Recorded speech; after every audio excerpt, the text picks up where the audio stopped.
बोलूंगा तो बड़ी जख्म लगेगा कि दे बटन दे झटका, दे बटन दे झटका, दे बटन दे झटका, और बैटरी में झटका भी होता है।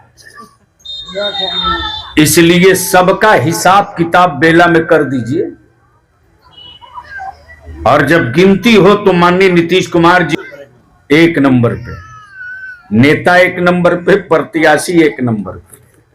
अब बेला के हमारे यादव भाई लोग ढेर सारे मिले टाइट कुर्ता पैजामा पहन के। मैंने कहा माफ कीजिएगा, आपकी बारी नहीं आने वाली है, इसलिए कि सुरेंद्र भाई के बाद फिर उनका पोता भी तैयार है।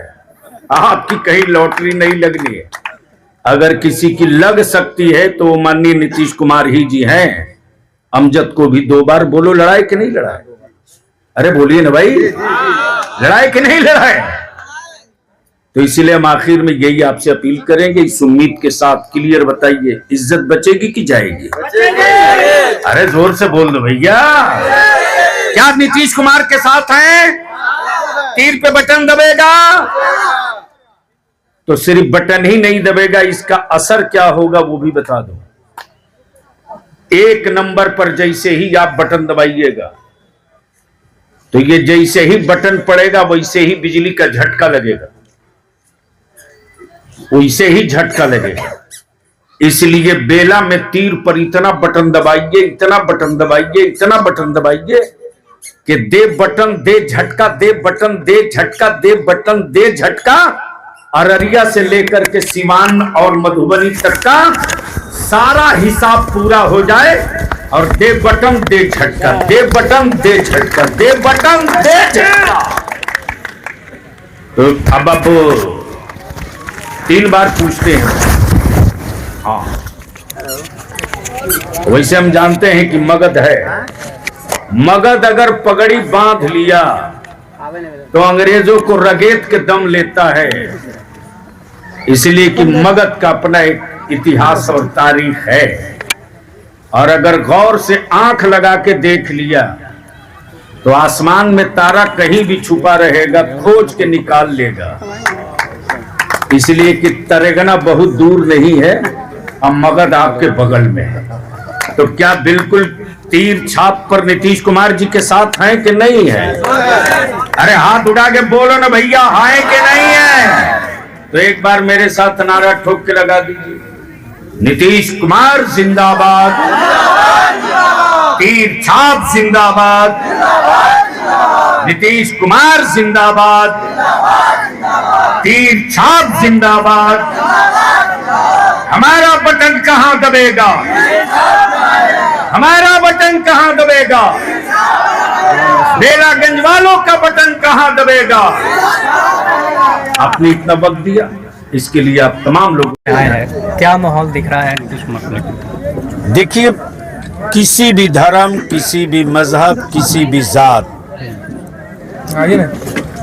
सबकी एक ही बात है कि नीतीश कुमार देश का इकलौता नेता जो न परिवार के लिए सोचता है, न धर्म के लिए, न बिरादरी के लिए, वो केवल बिहार और बिहार के विकास के लिए 24 घंटा समर्पित है।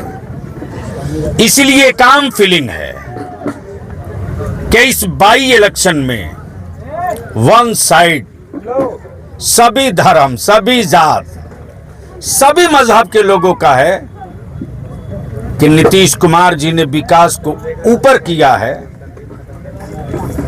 उनके हाथ को मजबूत करना हम सबकी जिम्मेदारी है। कोई चुनौती दिख रहा है कि 35 साल का किला है? ऐसा है कि किला बनने की 2 ही वजह रही है, और हमको लगता है वो वजह इस मर्तबा टूट गई है। इसलिए कि जिसने किला बनाया है उसकी सौजाती ये खुद ही कह रहे हैं कि पहले सुना था कि मुगल हुकूमत है, अब तो मुगल हुकूमत नहीं है, लेकिन उसकी फोटोकॉपी बेला में है। तो इसलिए जनता जनार्दन तैयार है बदलाव के लिए। प्रशांत किशोर जी आए हैं बिहार को बदलने के लिए, वो कह रहे बेला से ही शुरुआत हो जाएगा। इसे लेकर के मुसलमानों को खास ध्यान रखा, उन्होंने कैंडिडेट भी मुसलमान उतारा है। उनके पास अपनी कोई पूंजी है नहीं, उनकी अपनी कोई पूंजी है नहीं, तो मुसलमानों को चारा बनाया जा रहा है। और मुसलमान अब आज के डेट में कहीं चारा बनने के लिए तैयार नहीं है। अब बेस बनने की तैयारी है, वायलेंस बनने की तैयारी नहीं। एक आखिरी सवाल, तेजस्वी यादव कह रहे हैं कि नीतीश कुमार बीजेपी और आरएसएस से खतरनाक हो गए हैं। तो उनसे मैं भी पूछ लूं, बोलूंगा तो बड़ी जख्म लगेगा। सोने का मुकुट आपने जिसको पहनाया था सोनपुर के मेला में, वो भागलपुर का दंगाई था या आरएसएस का वर्कर था? जिन अपराधियों को आप क्लीन चिट दे करके बाहर किए थे, वो कातिल थे या देश की आजादी में जंग लड़ने गए थे? लेकिन एक मर्तबा आपने क्यों नहीं पूछा कि ये नीतीश कुमार का स्टील का डिसीजन था और है कि सरकार किसी दल के साथ चलावे, इंसाफ सबके साथ होगा। लेकिन गिरिराज सिंह को तो रोकने में नाकाम है ना, क्योंकि वो एक यात्रा लेकर चले हैं हिंदू को जगा। आप कहां उनकी यात्रा के चक्कर में पड़े, विकास की यात्रा की